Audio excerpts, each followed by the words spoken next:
All right, now we're gonna kind of take this a little bit further. So since we have some audio here and we use the import audio techniques and editing techniques to get something stable so that way we have a nice rhythmic foundation, we're gonna actually go into and talk about record and look at the different techniques to record in Pro Tools and different ways that you can record. There's different record modes that allow you to do different things. And we'll start getting into things like playlists and edit playlists and show you kind of some of the depth that you have with recording in Pro Tools that never existed in the tape-based days. So I have where I started in life with, or where I left off before lunch with our two drum loops that we have kind of playing together. And this is just going to act as our drummer at this point in time, just keeping time. And so we're going to record some guitar with Mike. And so first of all, we need to create some audio tracks so that way we can record audio onto them, right? So I'm going to use my keyboard shortcuts, the Shift-Command-N, to create a new audio track. Now I'm just going to go ahead and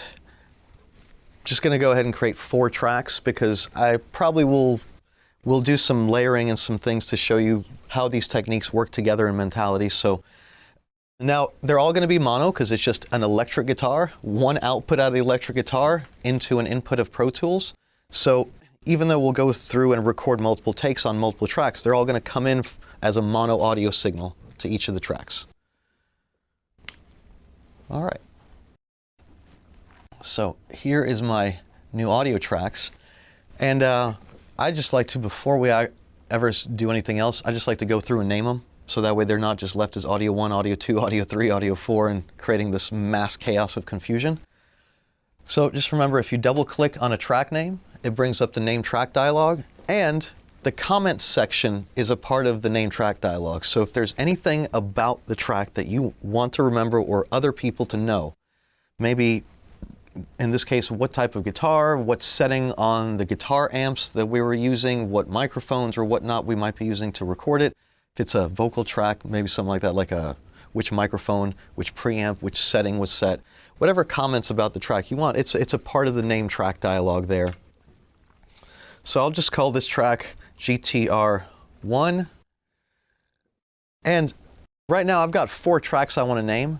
And to expedite this process, instead of double clicking on each one and hitting OK, notice that the name track dialog has a previous and a next button at the bottom. This will take you to the previous track or to the next track in the chain. So I can just hit next and it'll go to audio 2, and I can quickly name that one. And you can shortcut the previous and the next button by doing the command key and the left and the right arrow. So the command key and left arrow is previous, command key and right arrow is next. So if I do command and left arrow to go to previous, notice it goes back to the guitar 1 track. Previous means up towards the top, next is down towards the bottom. So let's do GTR3 and then GTR4. Now, we've already gone ahead and plugged our guitar into input number 1 of our audio interface. And following what we talked about yesterday, we also went ahead and labeled input number 1 guitar. So that way we can just reference the name of the input as opposed to a number, right? So you see that the guitar 1 track is automatically set itself to the guitar input because it was the first, it's technically number 1 in the chain. And when I created the other 2nd and 3rd and 4th tracks, it mapped them to input 2, 3, and 4. So we're just going to go in through and double check each of these and make sure that they're all set to the same input. So that way when I get to record onto that respective track, I don't have to reset the input at that point in time. It's already set. I like to do things ahead of time. You know, take care of it early. So guitar there, and guitar there, and guitar there. All right, so tape machines, Pro Tools is a tape machine, have 2 states, a record state and a playback state. Right now we're in playback. The only thing you really know is that the record enable button on the track's not active. So that means that we're not going to be able to record anything. We're just playing stuff back that's already there. To enable the track or any of the tracks for Record Enable, you activate the Record Enable button on that respective track. And then you audition your sound to make sure that signal's passing through. So you'd have the singer sing into the microphone or the guitar player pluck the strings to make sure that everything's connected properly. If our audio signal path wouldn't have been correct, meaning if we going out of the guitar amp into the input, if it wouldn't have been correct, we wouldn't get any signal on there. Right? So, all right. Now, the most basic way to record is technically called an open-ended record. What that means is that you just hit record and it starts recording. And it stops whenever you decide to hit stop on the tape machine. Right? This is the way tape machines always worked. It's just everything was technically an open-ended record where you just start your recording and then you decide where you hit stop. Right? So, well, let's just do that. So we've got our drum tracks that are going to play back because they're technically in playback mode, right? They're not record enabled. They're just going to play whatever's already on the track playlist. And our guitar 1 track is in record mode. So now, to actually start recording, well, let's do a couple of things. I could just let it play back with the track and give my musician time to audition. But notice what happens. The audio signal wasn't passing through the track, right? So on Pro Tools HD, there's this little I button right here. This is an input monitoring mode. So that way it always monitors the input audio signal that's coming to the input. So now I can just play, while the track is still record enabled technically, but I can just hit play. And now my musician can rehearse and audition along with the existing tracks.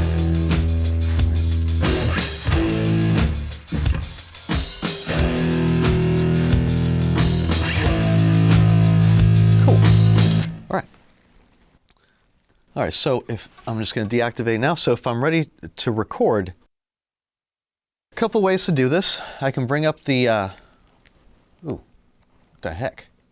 Transport section. Come on, window.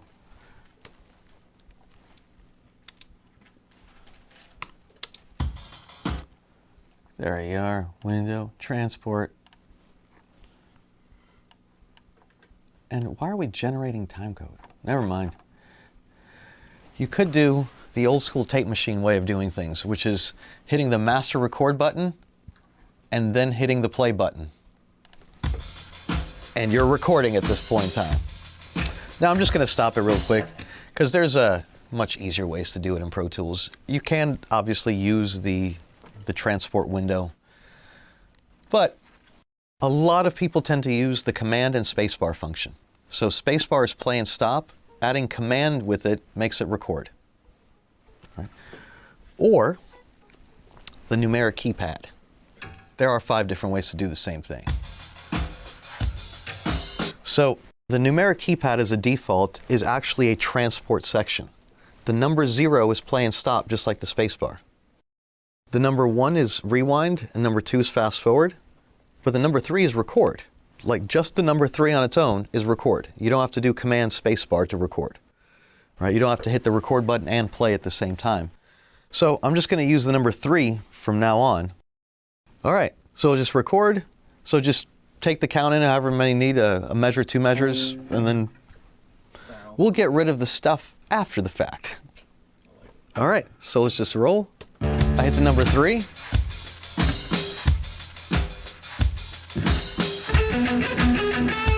And there is no end in sight, as it were. It's just going to keep on recording until I hit stop. It could be hours, literally hours worth of recording time. All right. All right, so I'm finally going to hit stop. Notice the name of the audio file. It took the name of the track, GTR1, and it added an underscore 01 because it was the first take on that track with that name, right? If we do, and when we do a second guitar pass, this file will be called underscore 02.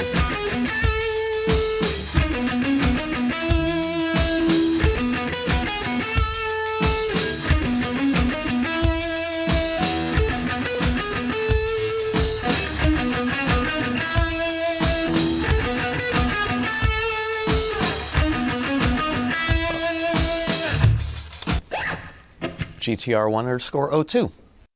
All of the files, even though we recorded on top of the previous take, we never ever deleted anything. All that we did is just replace the previous take and playing the new take in place of it. But they're both there in the clips list known as GTR1_01 and GTR1_02.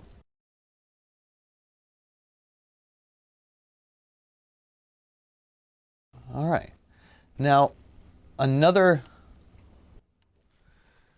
often used technique is actually having a selection. Because whenever you have a selection in Pro Tools, that defines time for playback, for start and stop of playback, and for record as well. So, all right, I'm going to just go into slip mode and do this and zoom in a bit. So, let's just say that what I want to do is just do a punch-in, as we call it, or an overdub of just these first little parts. Like, you know what, I like everything else, but this little part over here, yeah, you know, it's a little bit funky. I'm pretending, Mike. I'm not actually being real. Sounds perfect. It was perfect, but we're just going to pretend it wasn't perfect. Right? So by making the selection over the phrase or the word or the whatever, however long the selection is, it's going to focus the recording and potential playback, just if we're just going to play back, over that one specific area, right? So it's not an open-ended record. It's technically known as selection-based record. Anytime you have a selection in time, it's going to focus that recording within that time. But we're going to instantly encounter a problem here. You ready? Yeah, you're ready. Ready? Yeah. Watch this. Go. And it totally could not make it happen. Because Pro Tools is smart enough to be like, okay, you want from here to here, no problem. But how is the musician or the vocalist in the booth going to be like, oh yeah, it's exactly on time, I start now, because he doesn't see when you're hitting the record button in Pro Tools. So this goes back to the tape machine days, nothing new. What helps in this case is a transport function called pre and post roll. Pre-roll is before, post roll is after. So if we have some time before the record point over here where we can just play back and the musician can hear the other tracks and hear what's already here, by the time it actually gets to the punch-in or record point, they're already in tune and in time with the music. And then as it records the selected area, but then with post-roll, it will keep on playing after the selection has stopped recording, so that way when it suddenly stops, the musician isn't exactly on the downbeat or the part of the song that's supposed to end, and it goes, oh my God, what just happened? It just stops suddenly. The sudden stop happens well after the record point. So the area that we're focusing the record on is a fluid playback for the musician, and there's no sudden starts and stops. So I'm going to show the transport window. Yahoo! Right on the left-hand side at the bottom, below the rewind and go to beginning and fast forward buttons, are pre-roll and post-roll. You can turn them on by just clicking them, or just so you know, the keyboard shortcut is Command and the letter K. This is a function of operations in Pro Tools, so just so you know, or sorry, options, not operations. Pre-post roll is right in the middle of the options menu, and it's Command the letter K to turn them on and off, so that way you don't have to always leave them on. All right, and what you do is you type in here in the pre and post roll section how much pre and post roll time you want to give for this record point. So let's just say in this case 2 measures of pre-roll, and I'll do 2 measures of post-roll as well. So you can click on the number with your mouse, type in the value that you want, and hit enter to make it active. All right. So what you'll actually see, there's a visual indicator for pre and post-roll. In your time ruler, you've got these little flags now. A little yellow flag for post-roll, and at the beginning here, the little yellow flag for pre-roll. Right. You can grab these flags and move them around if you need to adjust the exact pre and post-roll times. Right. So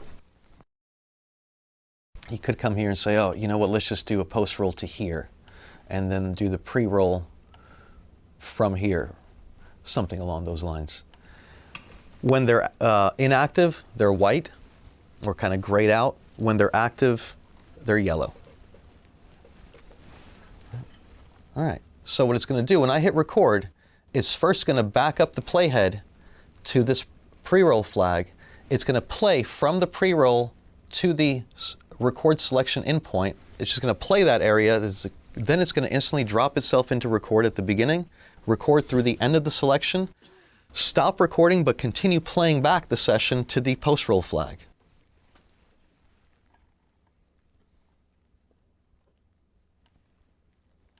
All right, so I'm just going to use the number 3 to record. Yeah, let's just just do this first part here. From here to here, that's the... Hold on, we're not recording. Yes, that little... Right? All right, so I hit record now, and it will first play, and you can play along with it. And by the time it gets to the record point, it starts and stops outside the actual area we want to focus for recording. So that way the musician doesn't have to worry about sudden starts and sudden stops. We can isolate the area and hopefully have them do a good take without kind of these stutters or like, oh my God, I was off, I missed the timing point or something like that. So I'm just going to turn off pre and post roll so that way it doesn't play back with pre and post roll, and we're just going to audition what we just recorded.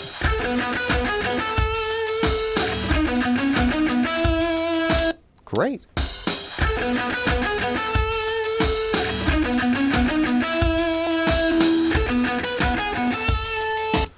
All right. There we go. Good take. Good punch. Yeah. Go collect that check. Sorry. So, like I said, it's not really that hard. Having a selection just makes it a selection-based punch and focuses the area. It can really be almost as small as you want, basically as long as it's over half a second. We've done punches with people that just do nothing more than to clean up the take. They're like, oh, I like the way I said the B in because, but I don't like the way I said cause. So they'll just punch me in on cause. It's like, all right, because, and you know, they sing it in their headphones and the microphone. We select just the cause of because to do the punching over that point, give them pre and post roll, and we'll do the punching that way. I'm not joking, it gets that intricate. Sometimes it's just like a couple of notes, just like, oh, these 2 notes, you know, on the pickup before the downbeat, that's what I screwed up. Just those 2 notes and nothing else. Or it can be an entire phrase, like let's, you know, overdub the entire chorus beginning to end, or overdub the entire phrase. It really depends on, you know, what you're doing. There's no right or wrong way. There's no better technique or worse technique, really, as long as you're getting out of it what you need to.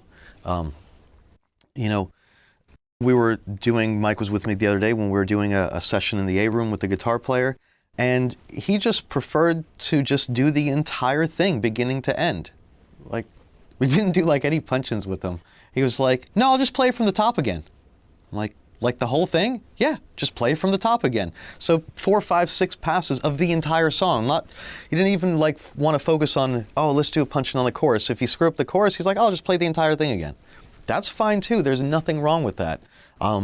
Work with plenty of people that, to get it right the way they want, they'll just piecemeal it essentially, like do one phrase at a time and then just build it and build it and build it and go down the track until they feel like all the parts are the way they wanted to play it.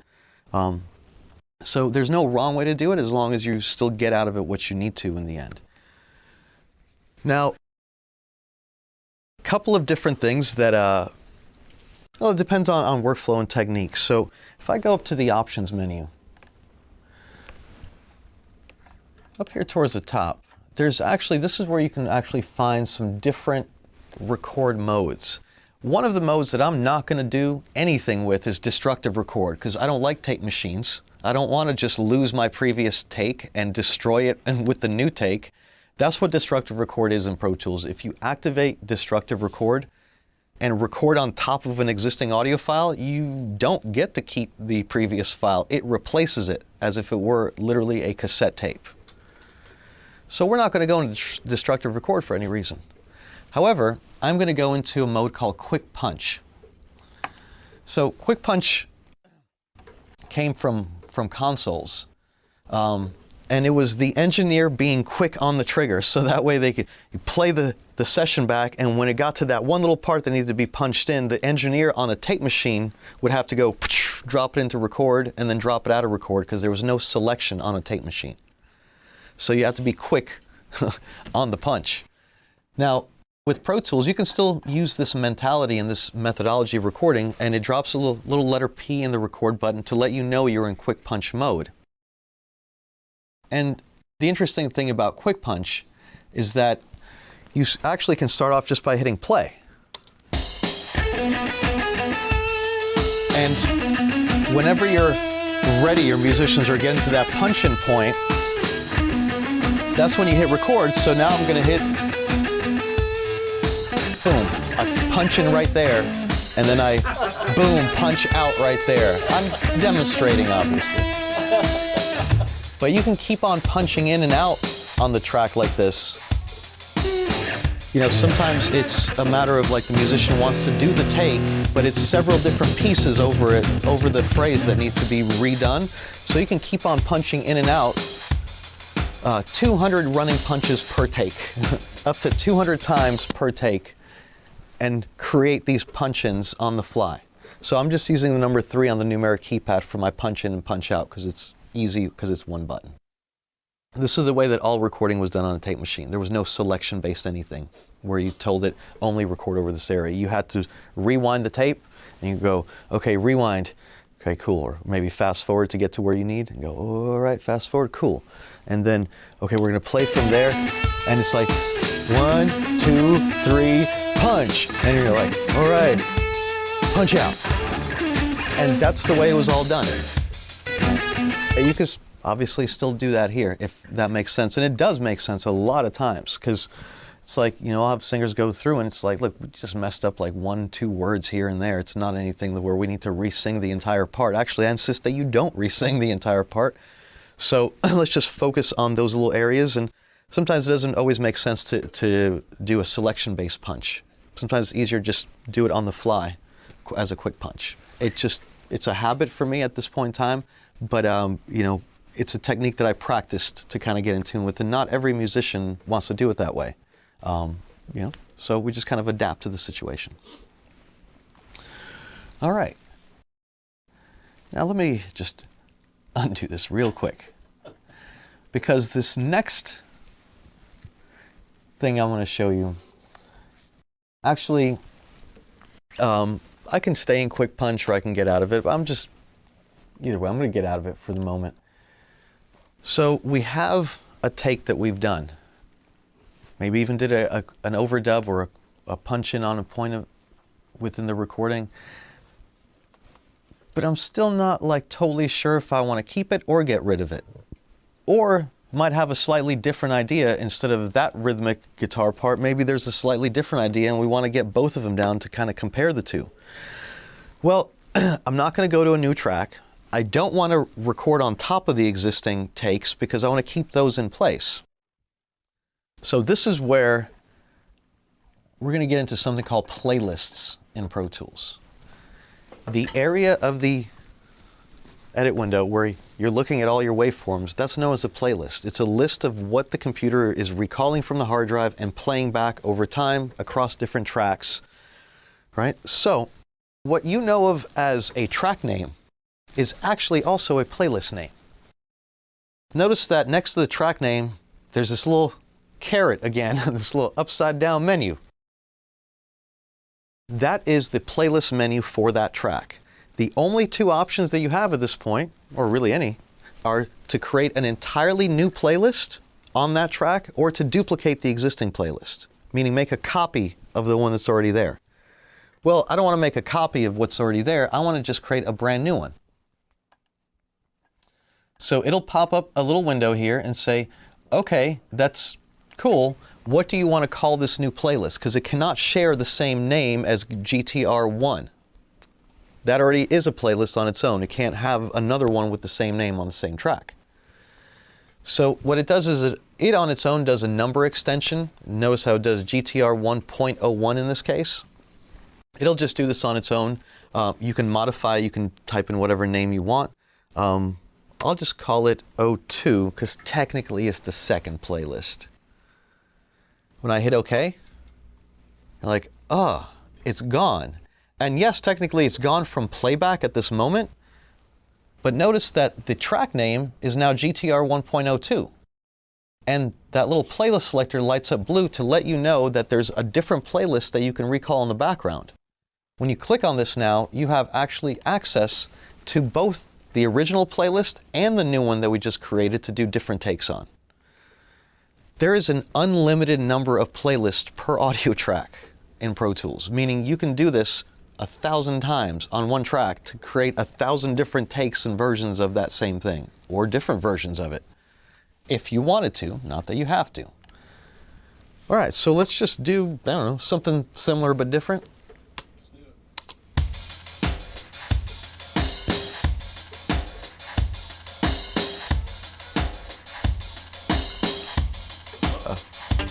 There you go.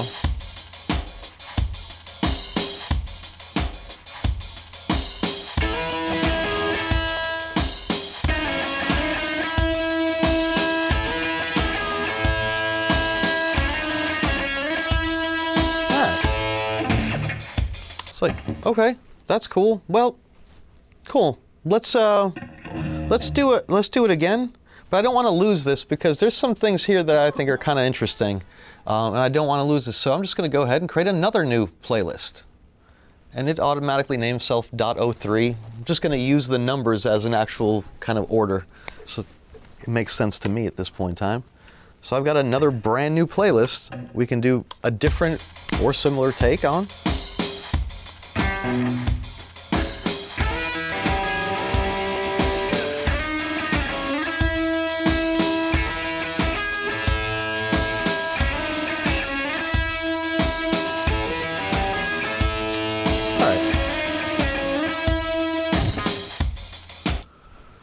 Each of the previous playlists are still there. They never go away unless you get rid of them.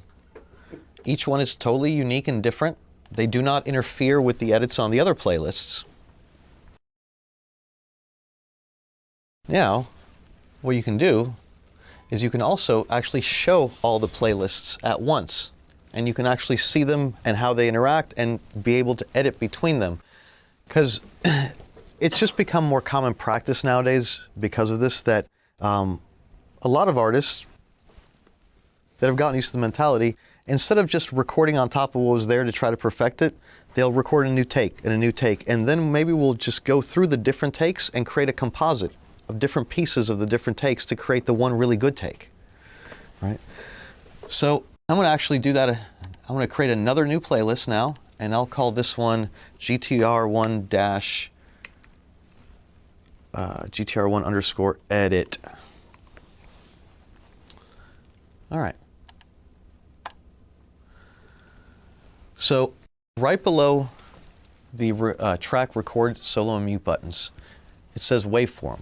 In that track view selector button, when you click on it, you can change the view from a waveform to things like automation, which we'll get to later on. But one of the views that you can have on that track is called the playlist view. The playlists on that track you can actually show all at one time. So by selecting playlists, they open up below and attached to the main track portion of it, right? So I have the track itself here with the playlist called GTR1 Edit, which is blank.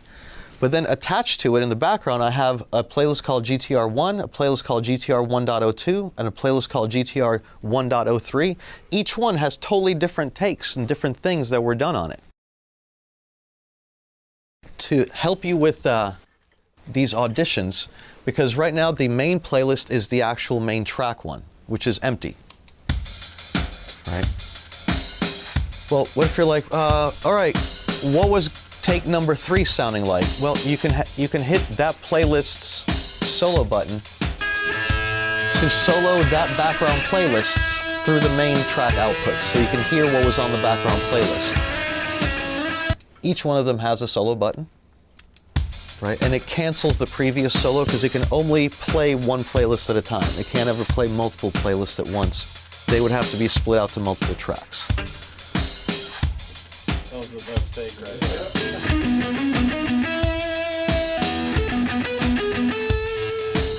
All right. Now, what a lot of people wind up doing is using this playlist mentality to edit. This is how they create edits and create the composite, or the comp as most people just refer to it. So I'm gonna go through here. And they go through an audition. Basically the mentality is they go through and audition each of the different takes and start to kind of take mental notes or write down notes of what you like from where. So I might go through and say, you know what, I listened to it and I like the beginning part of this third take. I'm telling you. I'm glad you like it. Maybe it's the first take. We'll get there though.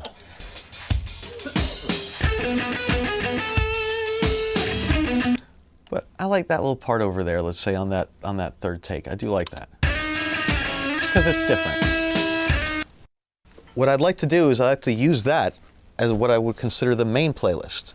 So whenever you have a selection on a track's backing playlist, next to the solo button, this little up arrow lights up. Notice how the other ones are grayed out on the non-selected track?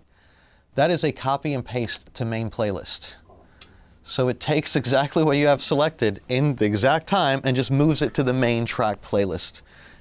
And now I would go through and say, okay, you know what, let's find the other parts that we like, and let's just theoretically say I like this part from this take, and then this part from that take.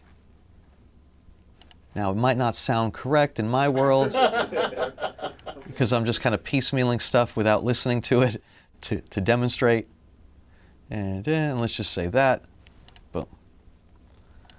So now I have something that never was actually played that way on its own, and it's the main playlist.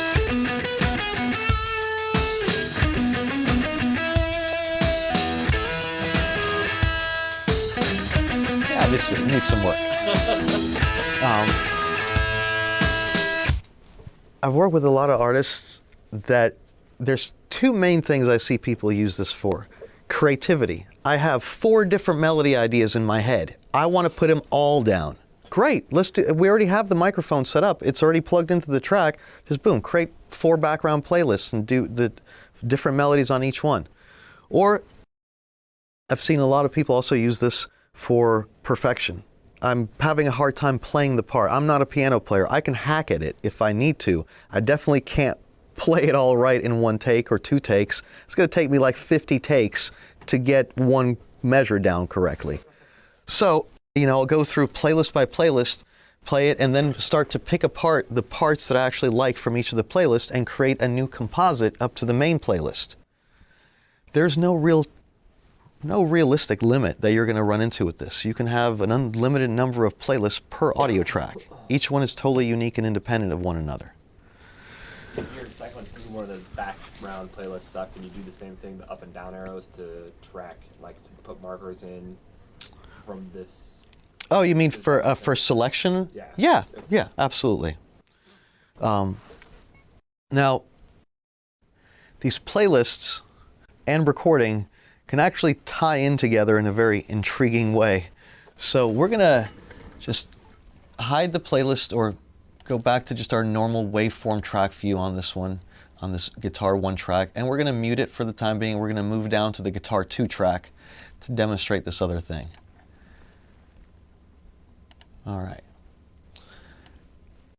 Now, it has come to my attention in the past that sometimes to get a part right, what a musician might ask to do is to say, look, can you just give me that area over and over looped, and let me just play the of that 1 measure or 2 measures over and over and over again. I don't want to like have to go into it and out of it and play the entire part beginning to end. I just want to focus on this one little area And just if we can loop that area over and over, and I want to record while I'm looping it.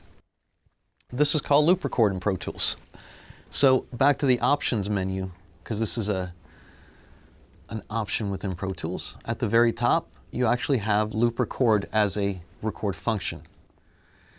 Now, before I totally go in and start doing weird stuff, I do want to go and show you something in the preferences of Pro Tools that will make this a lot easier to work with. Under the setup menu at the very bottom, you have preferences. Now, with your preferences, be very, very careful about what you do here, because this is global system preferences for the entire Pro Tools system. So all the sessions are reading preferences. But under the Operations tab of the preferences, there's an option here under the record area on the top right here, called Automatically Create New Playlist When Loop Recording. What this is going to do, when we go into our loop record mode like we do now, and we're going to create a loop point, a beginning and an end selection, when it loops back on itself to record, every single time it does, it's going to put that take on a brand new playlist automatically and create multiple playlists for us in the background as we're recording that one area. So instead of us having to start, stop, create new playlist, start, stop, create new playlist, we're just going to do it continuously without ever stopping. Now, this is very specific type of way to record. Not everybody's comfortable doing this. Not all musicians like doing this. Certain ones hate it because they're like, nope, never recorded like this before, definitely not going to do this now. So it's just a technique. It's not the end-all be-all. But let's say, in our case, what we have is this little area over here. Let's say these two measures I'm going to select. Right. I want to just focus the recording on that area, and we're going to try to replicate something like that. You know, a little bit more rhythmic, but just going to do it multiple times until we feel like we've got enough there to work with and to get good parts from all the different takes. Now, I am going to activate PreRoll to allow our guitar player to be able to roll into the beginning of the record point, because maybe the first take is the best one. You know, because otherwise, if I were going to hit record right now, it would start at the beginning of the selection and everything would be off time. So I'm going to reactivate my pre and post roll by doing Command and the letter K, or going to the options menu and turning it on and off, or the transport window and turning it on and off there. So now when I hit record, it's going to first pre-roll into the selection, but from that point on, it's not going to pre or post roll anymore. It's just going to look at the selection area and just contiguously record over that one selection area. All right, so we're going to roll.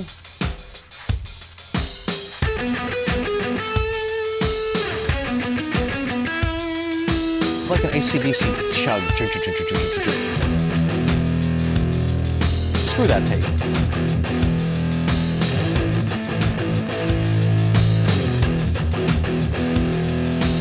Okay, twangy.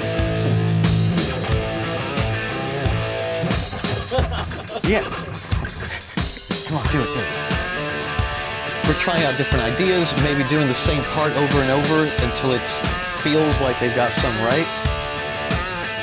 All right, cool.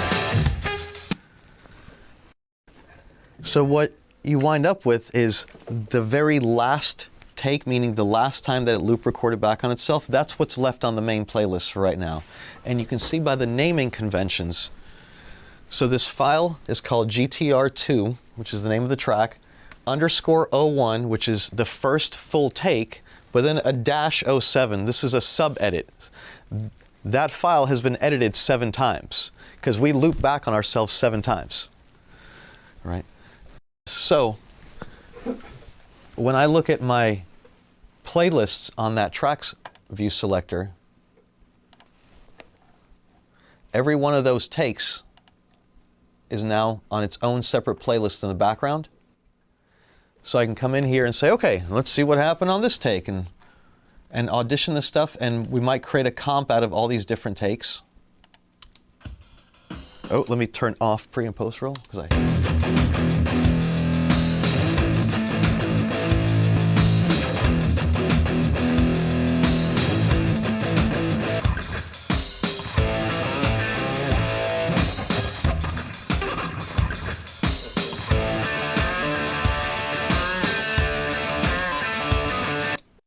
So you have all of those loop record takes all at one time in the same exact spot in time because it was based on the original selection.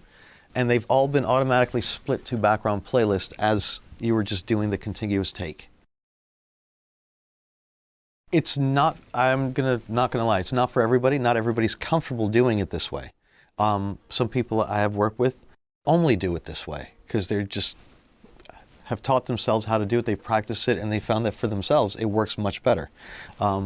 Sometimes I think I use it more with artists to get out as many ideas as possible and not have to stop because their mind just starts flowing. They're like, I got this melody idea and this melody idea, this could work, we can go to G, we can go to B, we can do all this. It's like, well, cool, if it's all coming out, just let it come out. Don't stop. And then we can go and start picking the stuff apart because it's separating itself to the background playlist. They're all equally timed and evenly timed because of they're based on a selection. But just so you know, the entire audio file, because those are edits, right? The entire audio file can be seen and worked with in the clip list. So there's GTR2_01, which is the entire take, beginning to end, unedited. There we go. All right, so that's just a very small piece. That's this little last section here.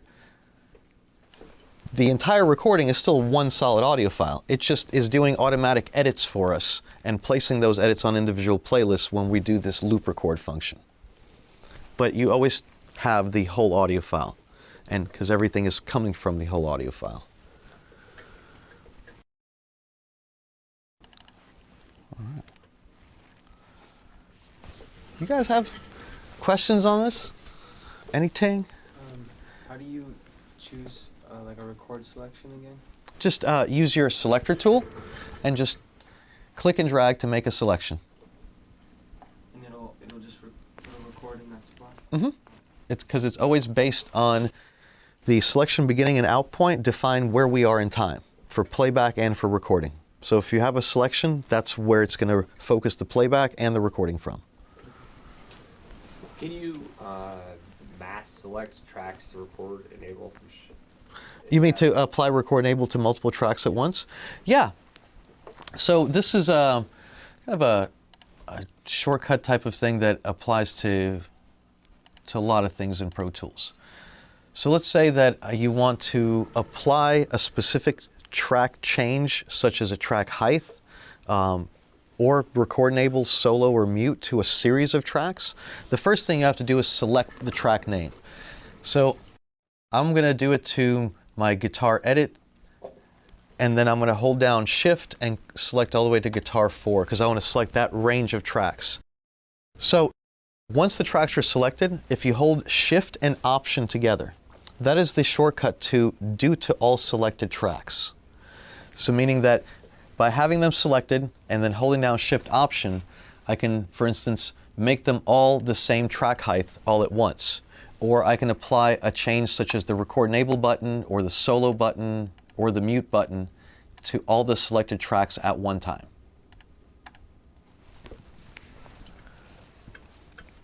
Cool. That would be the easiest way at this point to do that. And what's the shortcut for that? Shift Option.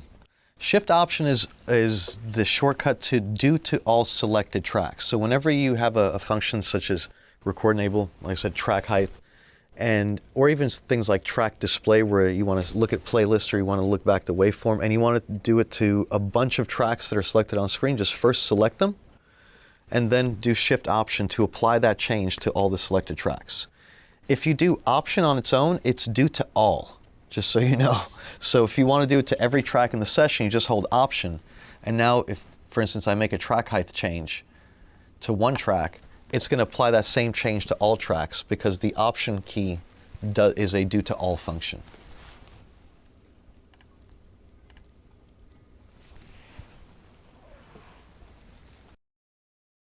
Yeah, it would make sense in the context of like a band or like a drum kit where you might have 5, 6, 8, 10, 12 microphones. That's like 12 mono audio tracks.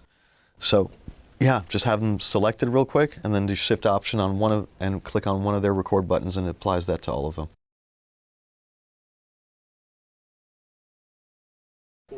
Thanks. You guys have any other questions right now? All right. For the post and pre-roll, so when you activate that, the little yellow flags, you can like adjust them when you want it to start. Yeah. Yeah, you just come up here. Now they're small, so you gotta keep that in mind. You just grab them by clicking on them with your mouse and you drag them to where you want them to be. So this would dictate where the pre-roll time is and where the post-roll time is at the end here. And whenever you do this, it is going to automatically put those number values in your transport window here. Meaning wherever I move it to, in relation to the selection, it's automatically adjusting the numbers in the pre and post roll area when you move it by hand. All right.